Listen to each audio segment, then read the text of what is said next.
call this meeting to order. If you please rise for the invocation.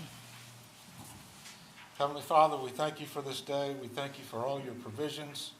We thank you that you are who you are. We thank you for all the blessings that you bestow upon this community. We ask that you give us guidance, courage, and wisdom to make good decisions on behalf of the city. We ask this all in Jesus' name. Amen. Amen. Please remain standing for the pledge. I pledge allegiance to the flag of the United States of America and to the republic for which it stands, one nation, under God, indivisible, with liberty and justice for all.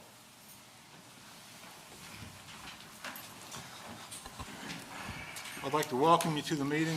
I am not Mayor David Genshaw. My name is Dan Henderson. I'm the Vice Mayor. I'm standing in for him this evening while he attends graduation ceremonies at Seaford Senior High School. So I'd like to remind everybody that there will be an executive session for personnel purposes at the conclusion of this meeting or at the end. Are there any changes to this agenda? No, sir, there are not. Okay, you've all had an opportunity to review the minutes from June 9th. If there are no questions on it, I'll accept the motion to accept the meeting minutes from June 9th. Vice Mayor, I'll make that motion. Councilman McCoy. Thank you. We have a motion. Is there any discussion on the motion? If not, I'll take a second. Mr. Vice Mayor, I second it. Okay, we have a second from Councilman Holland.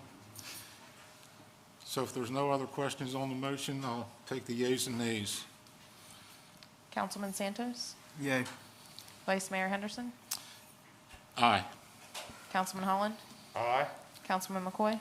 Aye. Councilman King? Aye. Okay, we have an affirmative vote. Thank you very much. We'll move on to approval of the minutes of the budget workshop held on June 2nd. You've all had an opportunity to review those minutes as well. And if there are no questions, I'll accept the motion to accept those minutes. Mr. Vice Mayor, make that motion. Councilman Orlando Thank Hall. you. Thank you, Mr. Holland. If there's no question on that, on the motion, I'll take a second. Councilman McCoy, I'll second. Thank you, thank you, Councilman. If there's no other questions, we'll hear the yeas and nays. Councilman Santos? Aye. Vice Mayor Henderson? Aye. Councilman Holland? Aye. Councilman McCoy? Aye. Councilman King? Aye. Thank you. We have another affirmative vote. In the interest of time, we're going to move on to new business number 2.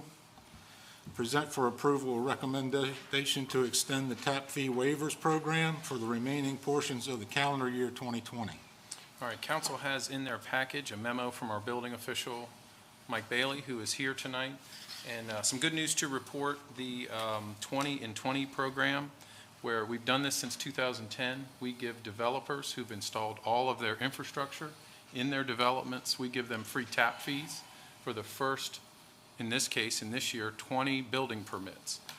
So for new home, single-family residential construction.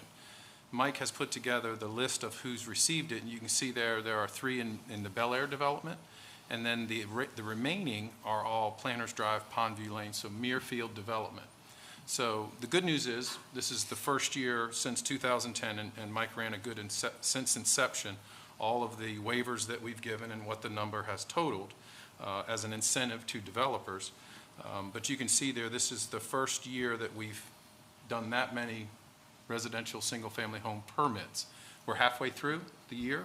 So in discussions with the Director of Economic Development, the building official, and myself, we thought it might be a good idea under the circumstances to have council consider the extension of this tap fee waiver. And what we discussed was another additional 20 to keep the economy stimulated if we can. So that is the recommendation from staff for council to consider, and certainly the Economic Development Director and building official are here, that should there be any questions of council, we certainly can try to answer them. Do we have any questions? Councilman King. Thank you, Vice Mayor Henderson. Charles, is this communicated out as an incentive to possibly bring people into our community? So does the city advertise this? Well, yes and no. Okay, who typically gets this are developers. So we communicate with them all the time. They get building permits from us. Certainly when we meet with them in our economic development conversations, this is one of the incentives of several the city has that we present to them. But we don't typically work directly with the homeowner. The developer does that once they build the home. We've tried to put it out there as much as we can, but it only applies to developments where all the infrastructure has been installed. So it's not just everywhere in the city. So how about the real estate company, the firm that's handling the city of Seaford? Do they use that as a marketing tool? Are they putting that out there to potential developers, saying, hey, this is what the city of Seaford is offering, and maybe some of the other cities around us aren't? Again, we certainly put it out there, and we actually did not renew our extension with the real estate firm, so currently we don't have a real estate firm for our property. And in this case, that wouldn't apply because we don't have infrastructure installed in the Ross Business Park. But yeah, I mean, whenever we meet with anybody, the building official, the economic development director, we try to push this as well as our other programs to try to incentivize developers to, invest in Seaford if we can. Absolutely. Yeah, thanks, appreciate it. Councilman McCoy, you had a question? Yes, sir. Councilman McCoy, city manager, you said that we've had a robust interest of 20 so far. This is to extend to 20 more.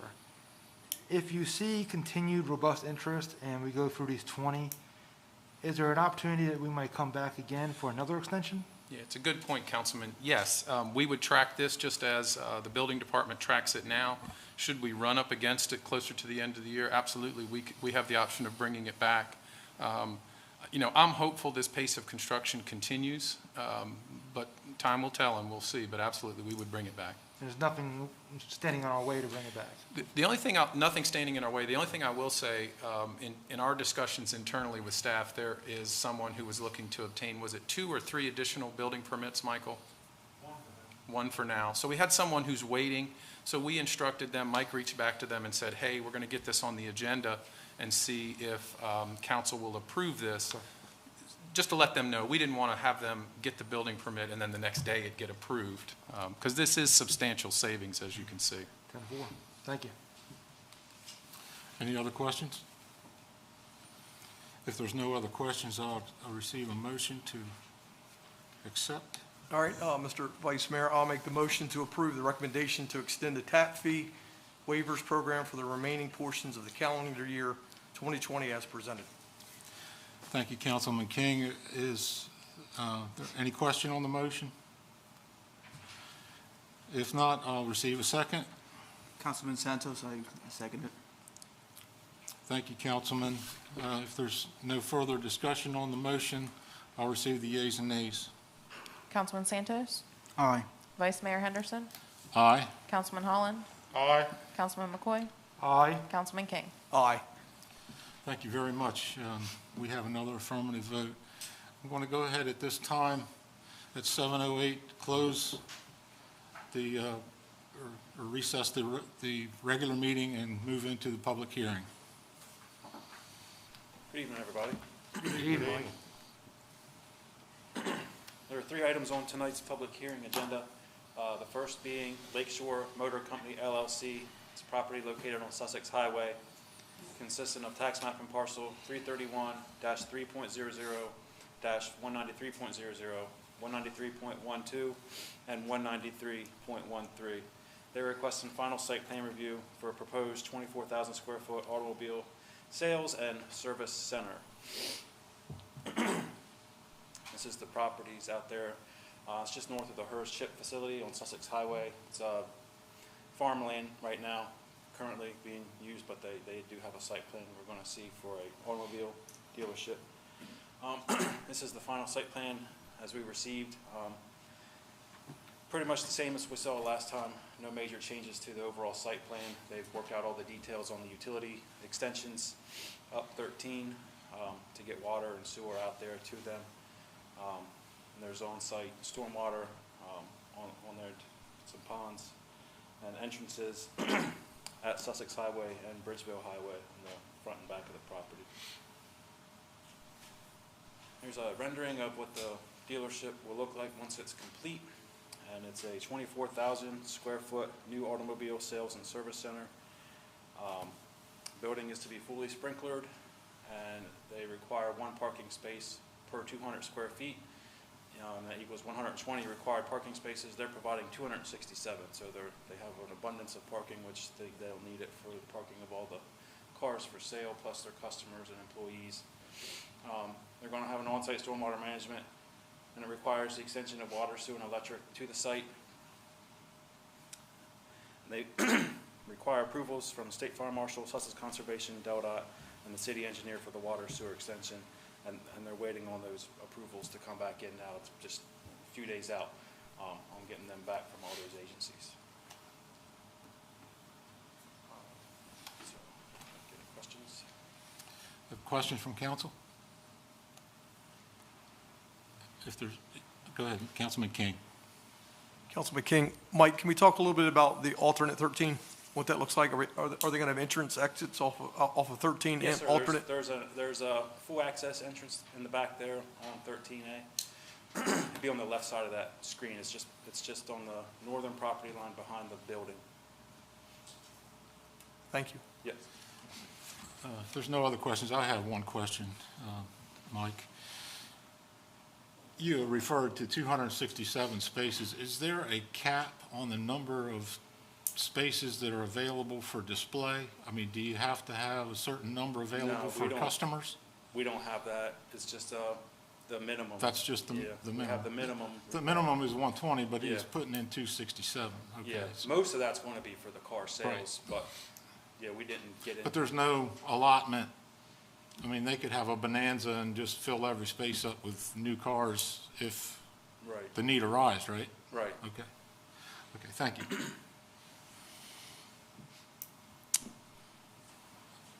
Are there any questions from the public on this matter? If there are none, we'll move on. Okay, thank you.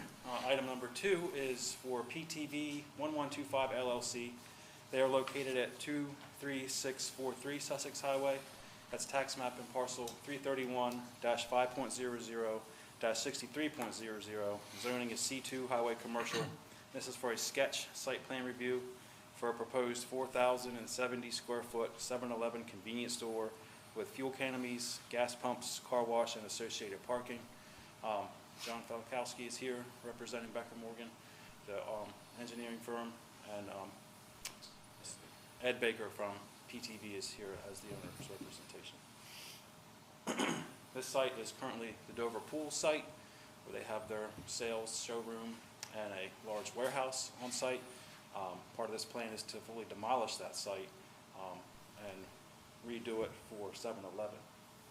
As seen on this site plan, and I do have a better picture of it, and John has one printed out as well. Here's the same one he's got there. So you see the pond in the back for stormwater. The building's right in the center with parking surrounding it. There's the car wash just to the left of that. The fuel island in the front for gas, and the long skinny one on the right would be for diesel to accommodate trucks off the highway. And it's a rendering of the building, very attractive with the stone and brick masonry finishes on the front. Also larger there on the printout. I'm not sure if you had it. I didn't get the other one. The car wash. I didn't get that one. Okay. Sorry. I think you did, but I did have that's the canopy. And also the car wash matches the same architecture as the building. So it's not these typical junky car washes you'll see on the highway. It's a nicer product they have here. So like I said, this is a 4,070 square foot convenience store with fuel canopies. 33 paved parking spaces will be provided. 21 are the required number by code. They're doing on-site stormwater management, and they will require additional approvals from the State Fire Marshal, DelDOT, and Sussex Conservation, which I think they're already talking to those folks as well, but this is very early in their plan process. I see we have a question from Councilman McCoy. Is there area on there for, or is it designed for tractors and trailers to park? I'm not sure about parking them, but they do have access to the fuel pumps for diesel, yes. But there's not an area labeled for them the parking area for big. Not for an extended period of time like we've seen in other places. Yep. No, this is strictly get your fuel, maybe go and get some snacks and. 10-4, Yeah. I make sure I wasn't missing it on there, so, thank you. Any other questions? Councilman King. I'll get to you. Thank you, Vice Mayor. The rendering on Route 13, can we talk a little bit about that? So if we're designating an area for large vehicles, tractor trailers to pull in the fuel, it doesn't look like there's an acceleration, deceleration lane coming out of 7-Eleven and back onto Route 13. So I guess my question would be, has DelDOT done their due diligence? Is there anything pending on DelDOT approval, or is everything come back through DelDOT with line colors? They're saying, hey, they're going to sign off on it? And... Yes. All right, thank you. Thank you for the question. John Falkowski, Becker Morgan Group. I believe your question was for circulation of the trucks coming in. They would most likely, the diesel, at least the customers, would come in here. These are the diesel fuel pumps here, and then they would leave most likely through this entrance. Your question, I believe, was to a egress acceleration lane here. We have been meeting with DelDOT. There was actually a TIS performed, which is in its very final stages. Actually had a final meeting with them this afternoon to get the letter finalized. There really wasn't anything in there as far as off-site improvements or acceleration lane for that. They would utilize that existing shoulder and or travel lane. Well, I guess my concern is that there's a lot of congestion there now. It's a very heavy traveled intersection. Right. And so I'm envisioning people on Route 13 and a tractor trailer just pulling right out on the Route 13 without the ability to gather up speed before it actually went on the Route 13. Yeah, So it looks like it could create a little bit of congestion and maybe potential accidents is the reason I was asking about that secondary lane. Gotcha. I mean, it didn't come up in their initial, at least the traffic division that reviews it for the TIS. We haven't met with planning staff or anything like that yet. We have to get through the TIS process first, and then that. They didn't ask for any kind of acceleration lane. I can tell you DelDOT's getting away from the acceleration lane business. There's a lot of areas where there was a merge lane, acceleration lane, and they've been converting them over time to yield stop controlled. I kind of share your same concerns, but DelDOT has been avoiding those merge lanes, those acceleration lanes. Okay. And if you don't mind, just one more on the back side of that property. You got the Taco Bell to the right of it. Yep. So is there any plan, was there any expectation, or did anyone come back to the city, or once again, DelDOT saying any improvements to that secondary entrance and exit on the back side of Taco Bell, going towards Beaver Dam, that area in there? So a couple things with this road and connection through Taco Bell. The previous developer of this site that's been before you is no longer with the project. They were unable to obtain that easement. It came up in the DelDOT TIS that they wanted to attempt for the developer to obtain an easement that went from this property through the Taco Bell and connected to Preservation Drive. It's currently constructed. They weren't able to do that, but Pentex just today got a letter back from this developer that is signed. I have it with me. It's just not executed on Pentex side of things yet, but we were able to get that easement to go from here and through to Preservation Drive. Oh, nice. And then there's also easements that exist already for this access shared. Nice. That's that connection. And then as far as this access road that was part of the Stony Brook subdivision, apartments and elderly, there was a comment that Mike and I had spoke about extending the road. It's about a 500 to 550 foot length if that was a request. And I believe the request came from because we were showing a stub here and maybe the graphics weren't clear what we were proposing and what we weren't.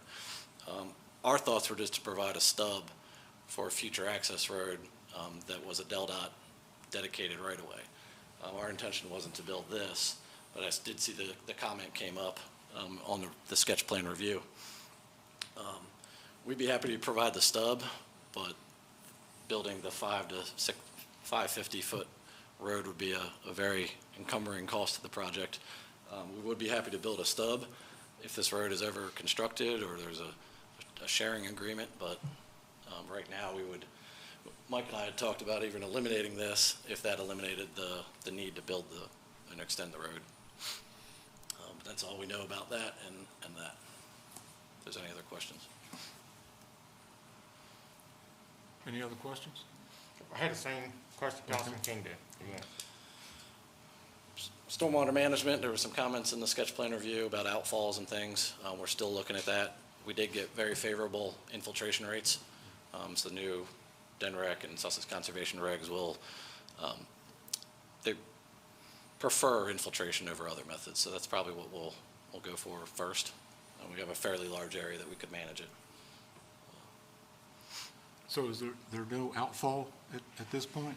It's all self-contained?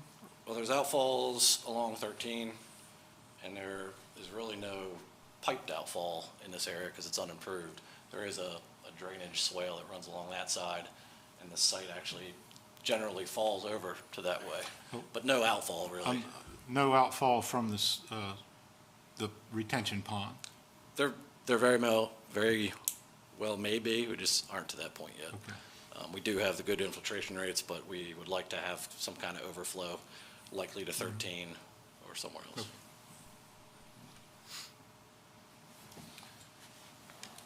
If there are no other questions from council, I'll open it up to the public.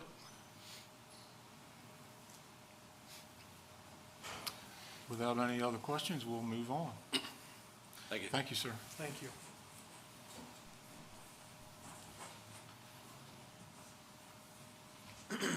Item number 3 on the public hearing will be for Delaware Property Venture LLC. This property is located on Park Avenue in the Industrial Park, tax map and parcel number 531-10.00-236.10. Zoning is M1 Light Industrial. They are requesting a final plan review for a proposed 5 warehouse development with parking and site improvements. This is the current property. It's still vacant land. It's right across from the entrance to the industrial park there, Industrial Boulevard. It's a very large parcel there that they are proposing. This 5 warehouse complex on there, and get some more details here. They have 4 9,960 square foot warehouses and 1 8,100 square foot warehouse, 2 loading docks, and they require 1 parking space per 1,000 square feet, and that's, the total there is 48,000 square feet, so they need 48 parking spaces. They're providing 55. There's on-site stormwater management provided, and they have all their approvals from State Fire Marshal, Sussex Conservation, and the city's engineer for the stormwater. So this is the final. It's been through here several times. Started out as 6 warehouses. They brought it down to 5. Better suit the property. So if there's any questions. Any questions from council?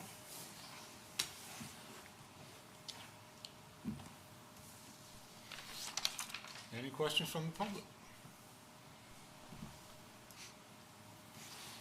All right, thank you, Mike. Thank you.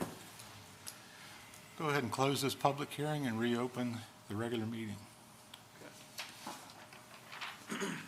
So we're going to do the findings of facts for public hearing.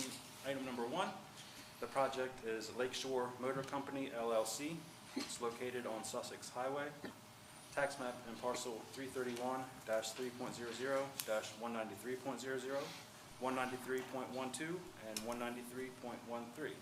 The zoning is C2 Highway Commercial, and it's a proposed development of a 24,000 square foot new automobile sales and service center, providing 267 parking spaces. 120 is the required by code. On-site stormwater provided, and it requires the extension of the city utilities, water, sewer, and electric. They need approvals from State Fire Marshal, Sussex Conservation, DelDOT, and the city engineer for the water and sewer extension.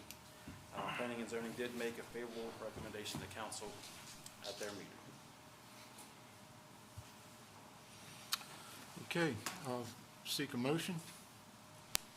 Mr. Vice Mayor, Councilman McCoy, I'll make the motion to approve the request of Penrose LLC on behalf of Lakeshore Motor Company LLC located on Sussex Highway, tax map and parcel number 331-3.00, -193.00, 193.12, and 193.13 for a final site plan approval for a proposed 24,000 square foot automobile sales and service center as presented.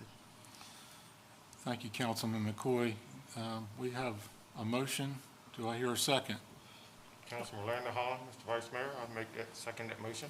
Okay, we have a second from Councilman Holland. Thank you. Is there any discussion, any further discussion? If not, I'll hear the yeas and nays. Councilman Santos, Yes. Vice Mayor Henderson, Yes, based on findings of facts. Councilman Holland, Yes, based on findings of facts. Councilman McCoy, Yes, based on findings of facts. Councilman King. Yes. Okay, thank you very much. We'll move on. Thank you. Public hearing item number 2, findings of facts. The project is 711, should be sketch site plan, I'm sorry, it's an error in the, site plan review. The owners are PTV 1125 LLC, project location 23463 Sussex Highway, tax map and parcel 331-5.00-63.00. Zoning is C2, highway commercial. They're providing 33 paved parking spaces for a 4,070 square foot convenience store with fuel islands and car wash. On-site storm water management to be provided, and it requires the approvals from Sussex Conservation, Office of State Fire Marshal, DelDOT, and Planning and Zoning also made a favorable recommendation to council at their meeting. Thank you. If there are no questions, I'll hear a motion. Mr. Vice Mayor, I'll make the motion to approve the request of PTV 1125 LLC located at 23463 Sussex Highway, tax map and parcel number 331-5.00-63.00 for a sketch site plan review for a proposed demolition of 2 existing commercial buildings with paved parking and new construction of a 4,070 square foot 7-Eleven convenience store with fuel canopies, gas pumps, car wash, and parking as presented. Thank you, Councilman King. We have a motion on the floor. Is there any discussion? If not, I'll hear a second. Mr. Vice Mayor, Councilman Holland, I second that motion. Thank you, Councilman Holland. If there's a second, is there any final discussion on the motion? We have I guess the only question I had is potential date, start time, project, if that's acceptable at this portion of the. This is a sketch plan review, so I think it's a little early to talk about timetables. We're waiting on other approvals and. Just for the record, I mean, it's going through, after this, we'll go to preliminary, and then we'll be obtaining our construction document review, which usually takes 5 to 6 months. And then we go to construction, Awesome. end of this year or next. Okay, thank you. Appreciate it. Any other questions? Get the exact date, but we have the data. If there are no other questions, I'll take the yeas and nays. Councilman Santos, Yes, based on findings of facts. Vice Mayor Henderson, Yes, based on findings of facts. Councilman Holland, Yes, based on findings of facts. Councilman McCoy, Yes, based on findings of facts. Councilman King. Yes, based on findings of facts. Thank you very much. Thank you. Yeah, good luck. Thank you. We'll move on to the last item. Thank So, you. Public hearing. Thank you. Public hearing item number 3, findings of facts. Project is Delaware Property Venture LLC warehouses. Owners are Delaware Property Venture LLC. Property location is Park Avenue. Tax map and parcel number 531-10.00-236.10. Zoning is M1 Light Industrial. It's a proposed development of 4 9,960 square foot warehouses and 1 8,100 square foot warehouse, 2 loading docks, and 55 paved parking spaces, 48 required by code. On-site stormwater to be provided, and they received approvals from State Fire Marshal, Sussex Conservation, City Engineer for the stormwater, and Planning and Zoning made a favorable recommendation to council at their meeting. Are there any questions before we move forward? If not, I'll take a motion.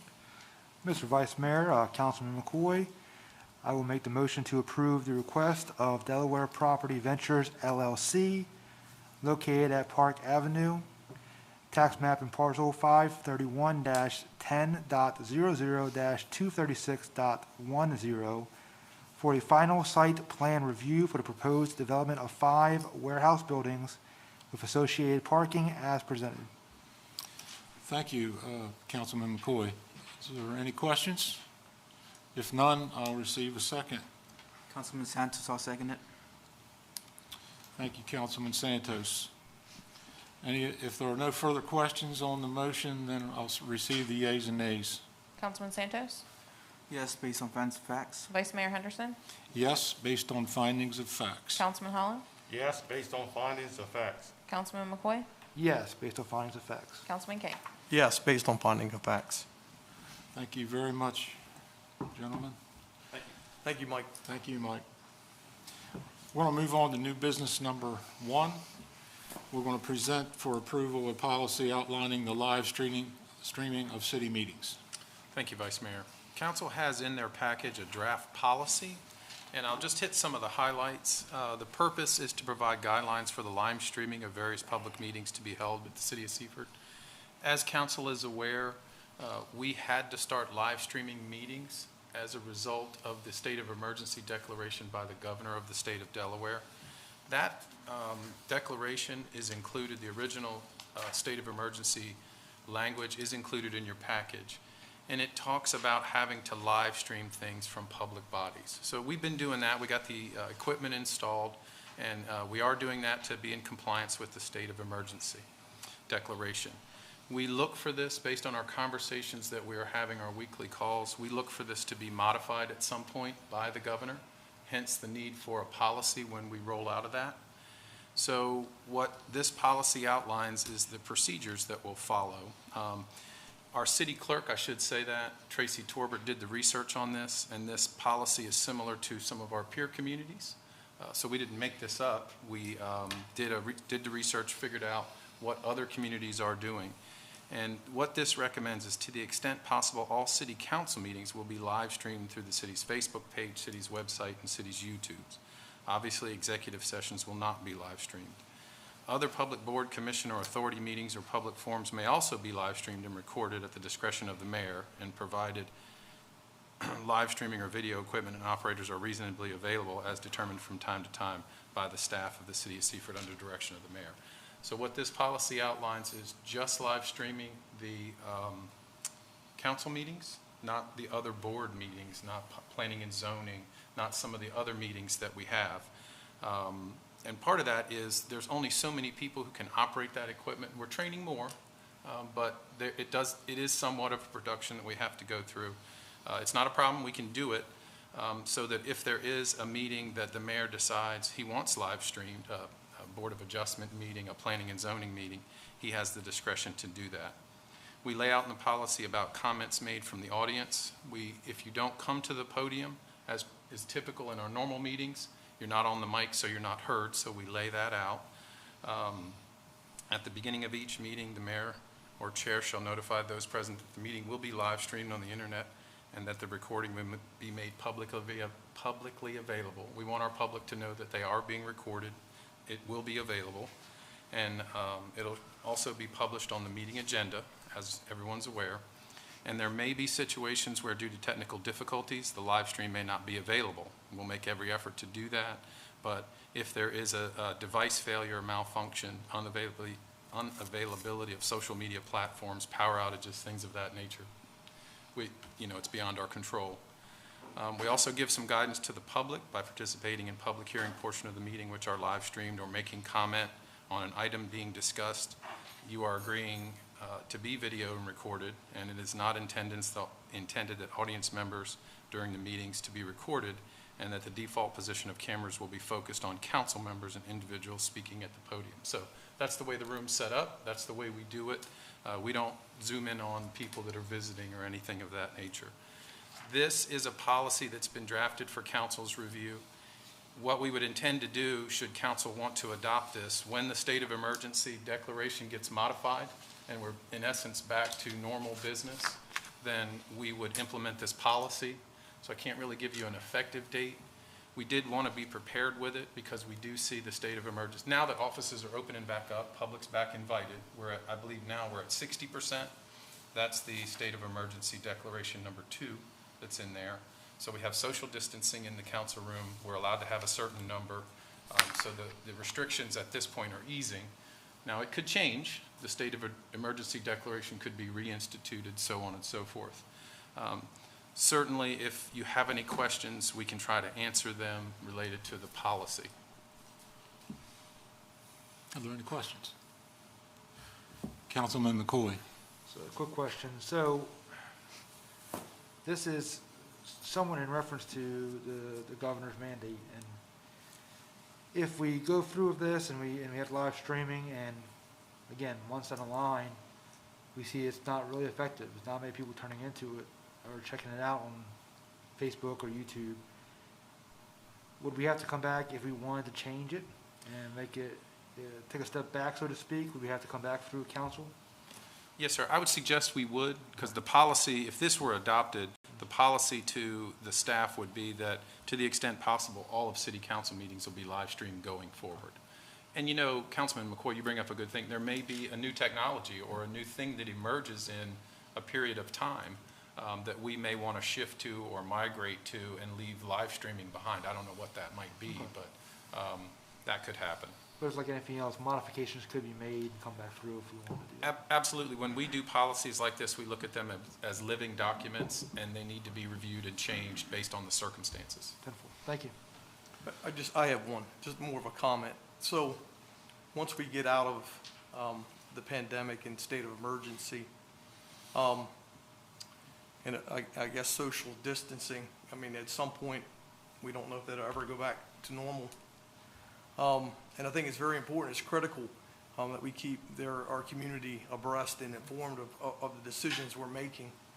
And so I guess the question I have is, the mayor has complete control over every,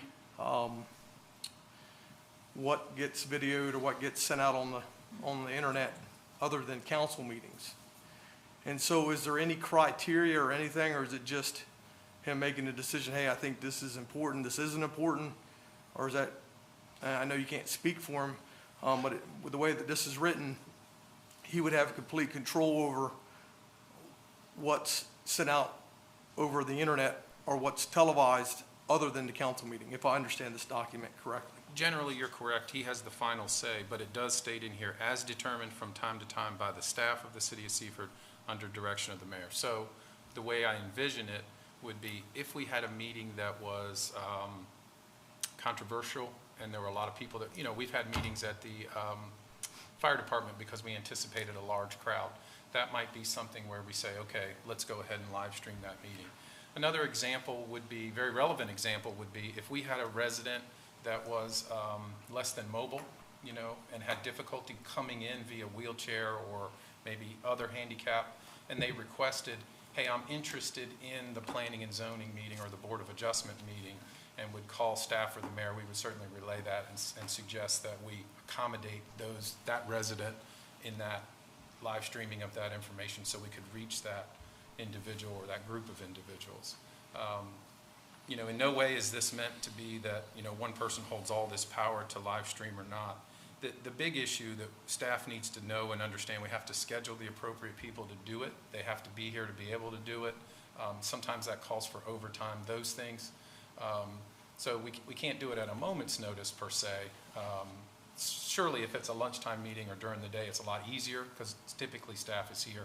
But with vacations and everything, we just want to make sure we cover any meeting that's there. That's why we left it open so we could do it. But really the extent of it is we're going to do everything we can to live stream and reach out for council meetings. I don't know if I answered your question, but. Yeah, like I said, my opinion is that we just don't shut it off. You know, I think it's, like I said, once again, it's very important that we put as much information out there to our community you know, and constituents, and people can see and have the opportunity to voice their opinion and be a part of it. For me, I think this is huge. I think it's the wave of the future. And my concern is that we just go backwards and we turn it off, and that's something that I wouldn't want, me personally, I wouldn't want to see happen. Well, we agree. Staff wants to get it out there. You know, we want to make ourselves available to people to participate or watch, you know, even at their convenience through the YouTube channel. We don't disagree with that. We're just looking at the practical limitations at this point. Thank you, Councilman King.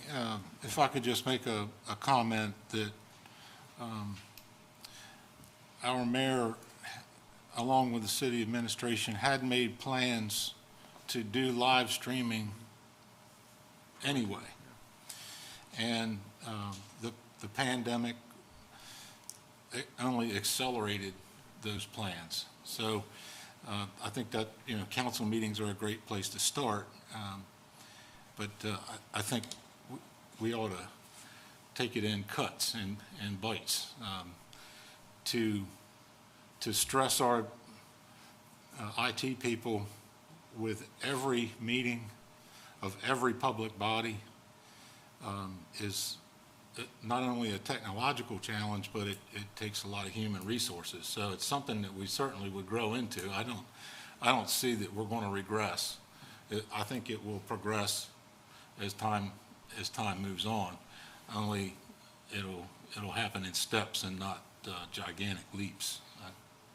I'm hopeful, because when you take on something too big, it becomes unwieldy and mistakes are made. So hopefully we get this right, and then we can take on others.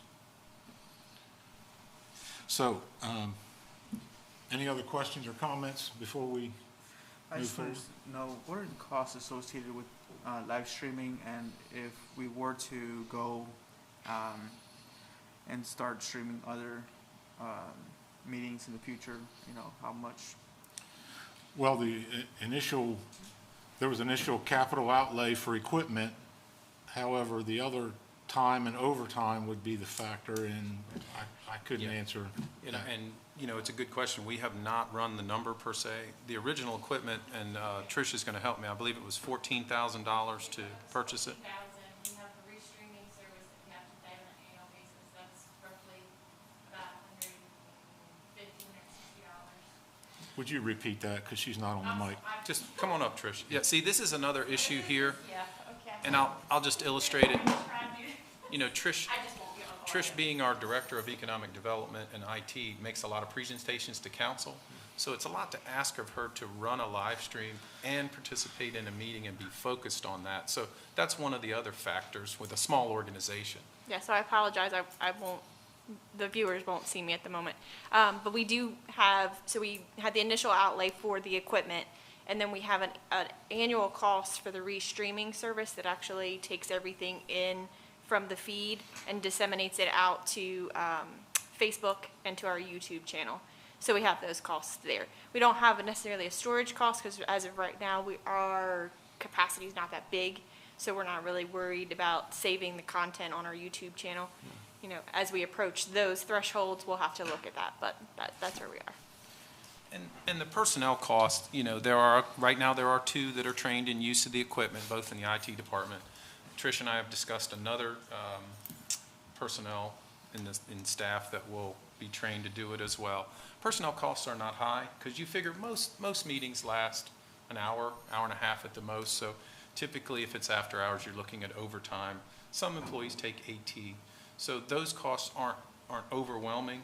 It's just the delivery of this and ensuring, I think as the Vice Mayor said, we want to get it right. We want to step into this, make sure we can deliver it, make sure we can maintain it, have a quality production, get the information out there. We don't want to have to live stream everything and stress our people. But yeah, ultimately, I think that's where we're going to be, is the more we can get out there for our folks that are interested in the meetings and the topics that we're discussing, that's really where we want to be. And I go back to what the Vice Mayor said.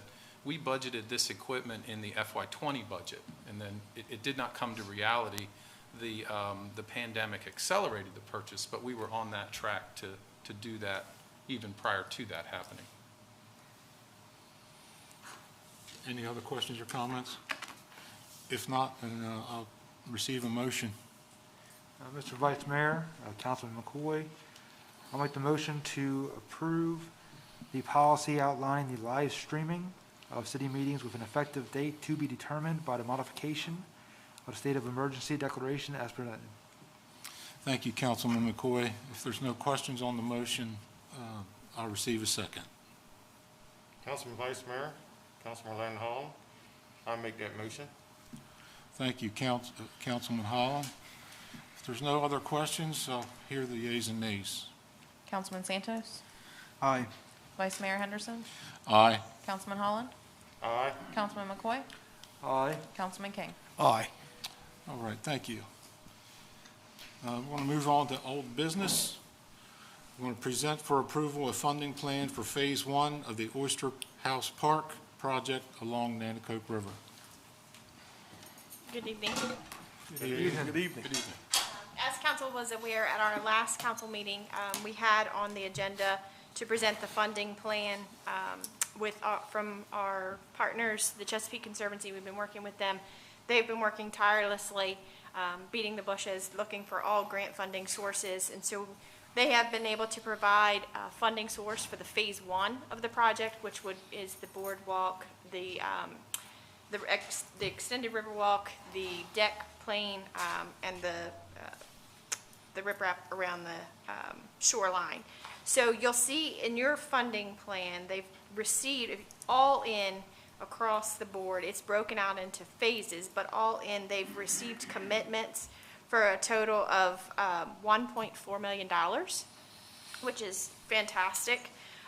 We are also additionally working with them in conjunction with, they've contracted landscape architecture services to do put the bid documents together for Phase 1. And we've gone through a couple different iterations. What was in the master plan, I think the first rough draft of it was $1.4 million for Phase 1. We got it down to 1.2, and now it's sitting currently, because we're having multiple changes from multiple partners. The estimated probable cost is $327,598. So we bring this to you because if you look on your funding plan, the dates from July 2020 to March 2020 are technically what we would, or not technically, they are what we consider the FY21. So when we put this out to bid, those are the funds for FY21. And if you add all of those up, it doesn't fully fund that $1.3 million. There's a shortfall of about $116,000. Now, I say that to let you know that there's two things that we have to really focus on here. DNREC has a moratorium on when we can do work in the water. So from June 2nd to August 14th and November 16th to March 14th, we're allowed to do work in the water. So our goal is to be able to do some of that stuff during that time, try to get that done, and then come back and do the on-land activities. So there may be an opportunity to right-time the expenses so that it doesn't necessarily all fall at one time. So we are working with them on that, and they are continuing to work on different funding sources. And just to kind of give you an indication, they've got 3 major grant funders that have committed funds, several private donors, which is interesting. Mount Cuba, we've received commitments from our local legislators for community transfer funds, CTF funding. So you'll see that it's like a multiple funding source. We just wanted to make sure that you know what the plan is. Certainly this is going to go out to bid, and these are our probable estimated costs.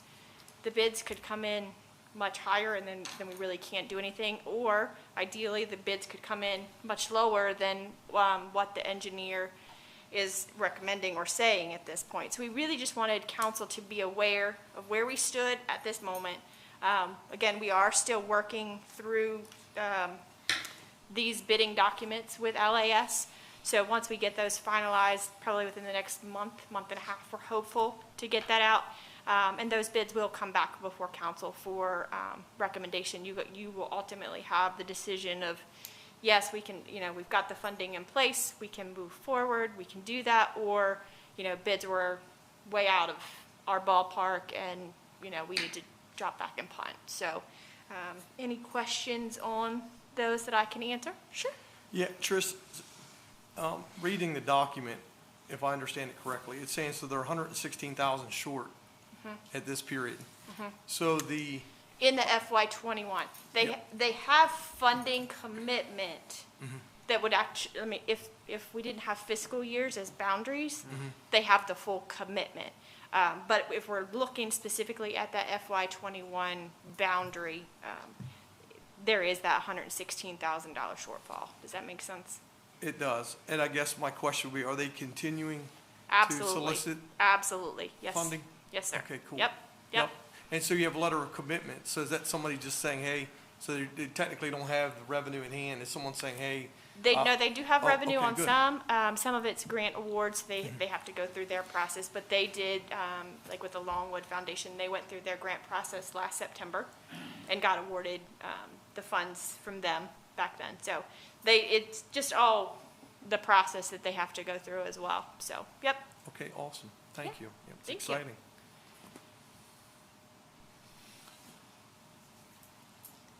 Councilman I'm sorry?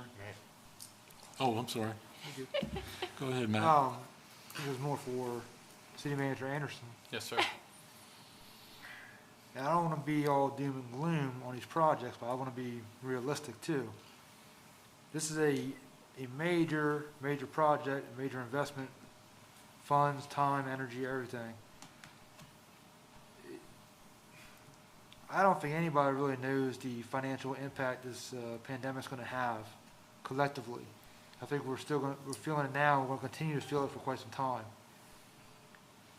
My concern is we're basing this project in phases. We get into phase one, and then we start progressing to phase two, and everything falls to pieces. And commitments fall to the side, and then we're left in limbo with a project a third finished or half finished, and we're trying to figure out where to go. That's only my concern. I know we're not settling everything tonight, just trying to get a general feel for, from your perspective, where we are and where we're trending, and what kind of vibes are you getting for these major projects? That's a tough question to Yeah. answer. We do have a lot of large projects going currently. Construction is still up, as was evident tonight. We're installing water along Route 13. Those projects are moving forward that we had funding in the pipeline for. I will say the state has notified us that they've pulled back some of the bond bill commitment that they made because they have some gaps they have to close. So the future, as you rightly point out, could change for us, okay? As far as this project goes, I mean, we have a piece of land down there right now that we've, in essence, I don't want to say promised the community, we've gotten the community excited about the potential of this project. The bulkhead is having some problems there, and if we don't arrest those problems, it will get worse. Yep. So in my view, this project, if we have this money committed and we can maybe tie this together as the director has laid out, we can stabilize that shoreline, we can improve it, extend the river walk, which makes it an attraction. Sure. Even if we have to hit the pause button for a couple years while the economy recovers and philanthropy starts to kick back in, you know, we can maintain the property, we can cut the grass, which is currently what we're doing. And then it'll be ready, what I'll say shovel ready, for when the economy does pick back up. You know, I think we're teed right up to hit the ground running, if that. But we certainly will watch this. We will bring back phase two, just like we're bringing back phase one. And if we don't have the funds committed, we're going to recommend you don't proceed. Yeah, and believe me, I'm a big believer in the project, and I want to see it come to fruition. I think we always got to understand we're in a complete different environment than we were when we first brought this up months and months ago. It's just, Good point. I don't think any of us know what's coming next, and yeah. So.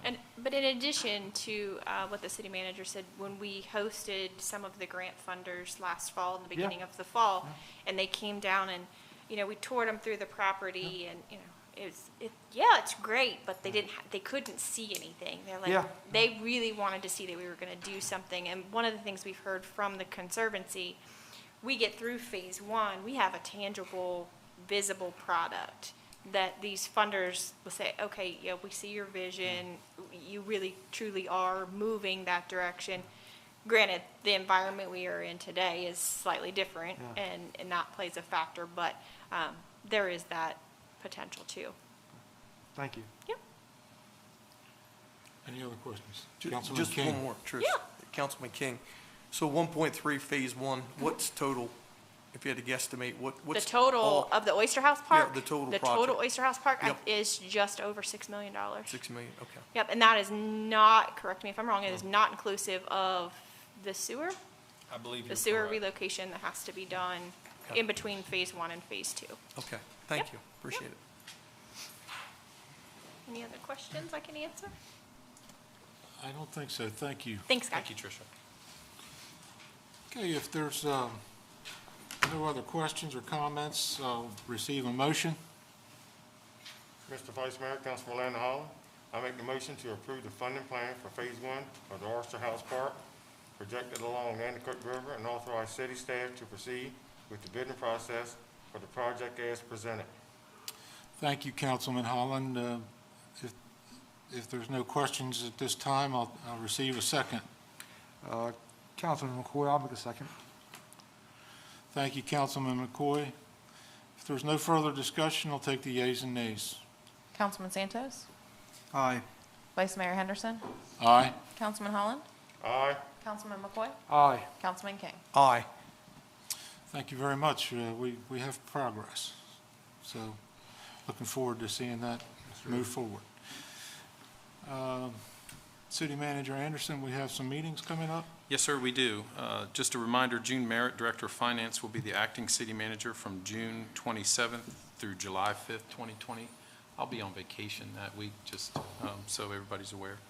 City Hall and Utility Divisions will be closed July 3rd, 2020 in observance of the Independence holiday. I don't have anything else, sir. Okay, thank you very much.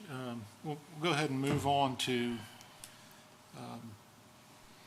our committee reports, or not committee reports, but liaison reports. We'll start with you, Councilman Santos.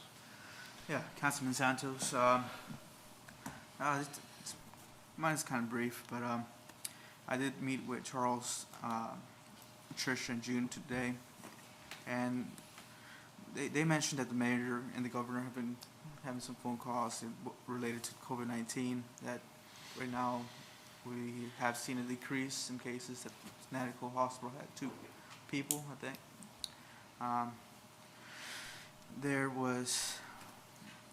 They also attended the quarterly meetings regarding the golf course. During this COVID-19 pandemic, there have been more people out there playing golf, so they've had a good year. There was an inspection of the property for 112 on Pine Street where there was a shooting. I also toured the property.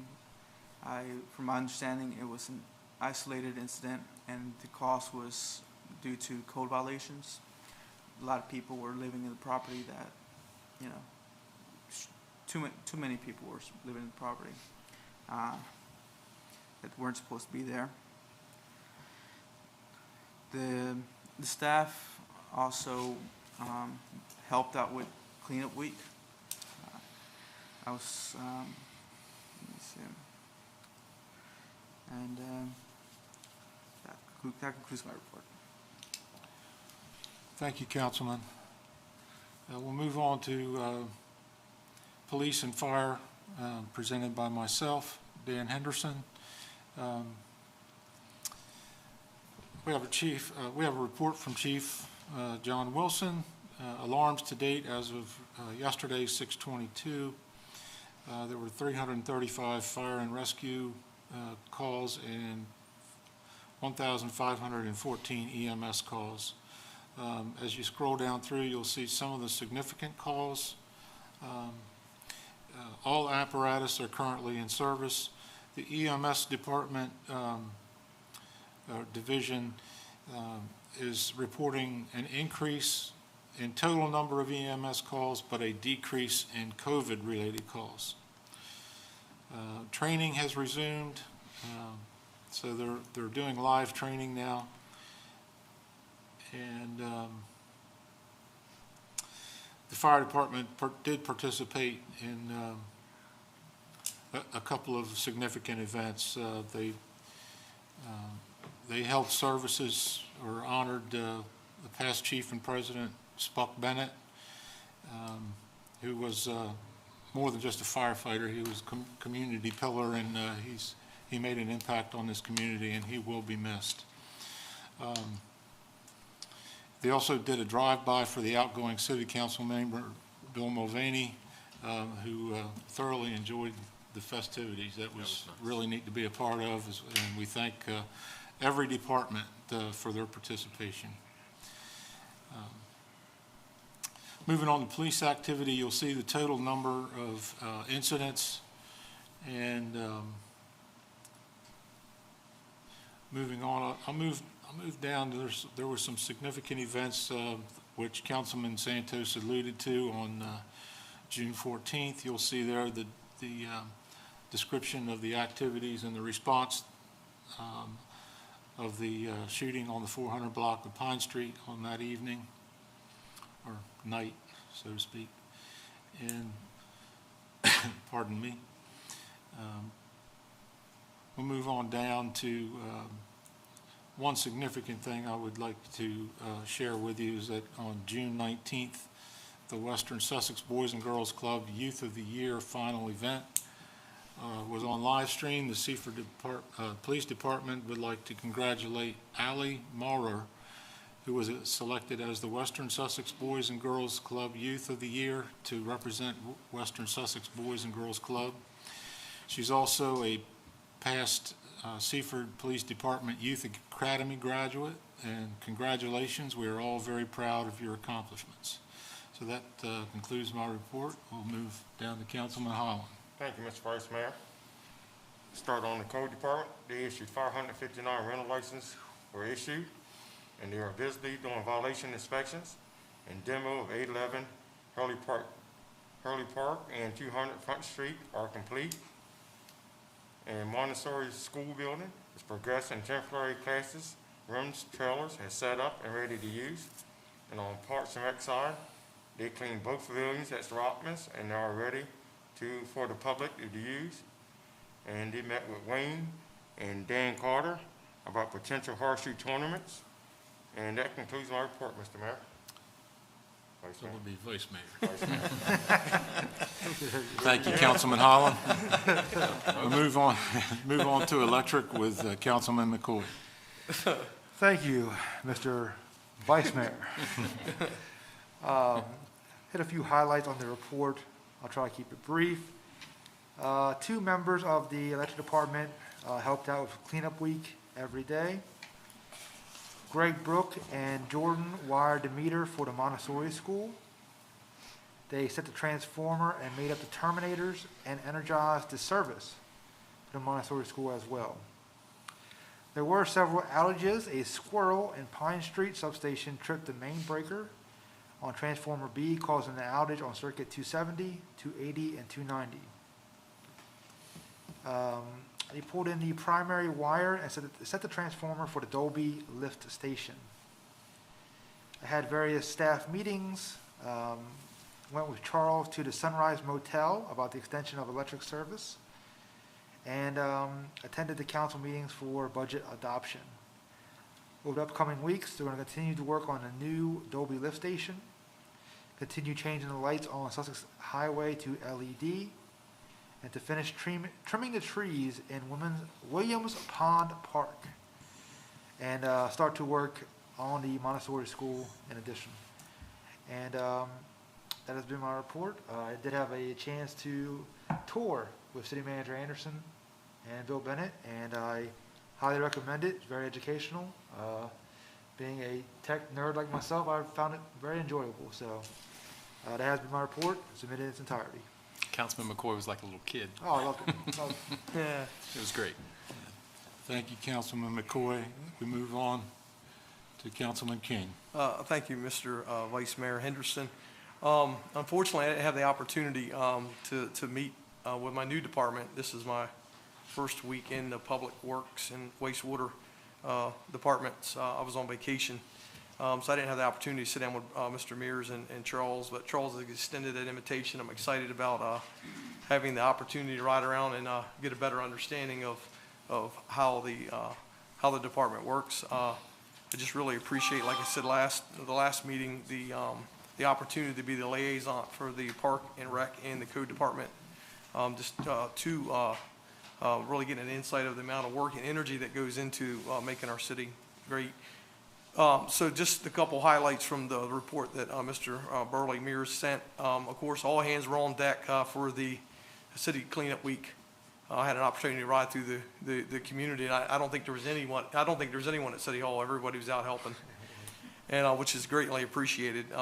And Burley said it actually took almost 2 full weeks this year to get everything off of the streets. So, Charles, I don't know the exact tonnage. Maybe that's something you can tell us, but it was a lot. I apologize. We have not seen it yet, the totals, but Burley will give us a report on that, probably in your next report.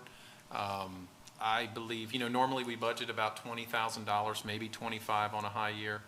Burley and I are talking, we think it's going to be more like 30, 35 this year. Yeah, But and a lot of stuff was out there. A lot, and then once again, the city did an extraordinary job getting it all cleaned up. Burley commented that the smoke testing is still ongoing. Performed all routine tasks, collected water samples. Plant performance is good. Compost is for sale, but it's only for appointments only.